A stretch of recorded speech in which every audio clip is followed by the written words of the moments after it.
दुई दिनिया दारिंगबाड़ी गस्त करिसेंती कंधमाल नुआ जिलापाल अमृत ऋतुराज।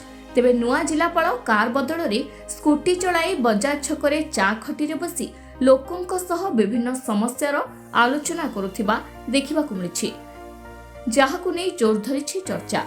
साधारण लोकों सह बुली बुली मिसुथिबारु लोकमानंक मध्यरे एक नुआ आशा संचार होइछि।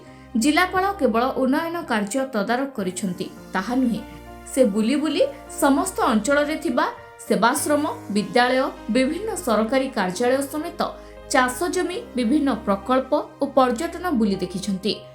एमिति जिलापाल आम केबे भी देखि नथिलु जे कि अचानक स्कूटर आसी पहुंची साधारण व्यक्ति भले आसी लोकों सहित मिसिथिले, लोकंकर समस्या विषय बुझीथिले, आउ दारिंगबाड़ीर समस्या को पाखरे देखिथिले, निकटरे देखिथिले, आउ से निश्चित भाव में अंगे निभेइथिबे। दारिंगबाड़ीर समस्या गुड़ाए अच्छी जोटा कि मु आशा करुच्ची आगामी दिन में जिलापाल ता समस्यार समाधान करें।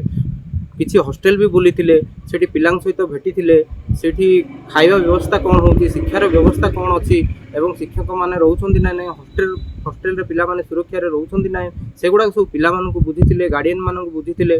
तापर शिक्षक मैंने जानिथिले रजिस्टर रे साइन कला पर जे ये होचंती जिलापाल बोली। दारिंगबाड़ी आसी जो भाया साधारण लोकों सहित मिसिबा एवं छोट छोट दुकान गुड़ाक रोड तड़ारे किणवा, तांको सहित आलोचना करवा ए प्रकार एवं जो दुर्गम अंचल गस्त करिसेंती गोटे दिन में 5 घंटा परिश्रम करी से स्कूटी बुलवा, गोटे पुराना स्कूटी बुलवा छुटिया कथा नुह, बहुत बड़ स्वागत योग्य पदक्षेप नहीं।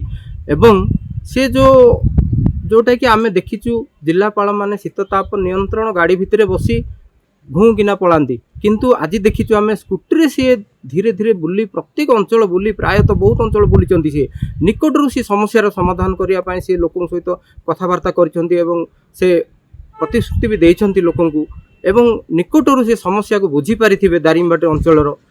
मु आशा करी एमितिया जिलापाल निश्चिंत भाव रहिले दारिंगबाड़ी कौन कंधमालर एवं राज्य भी उन्नति हो पारिबो।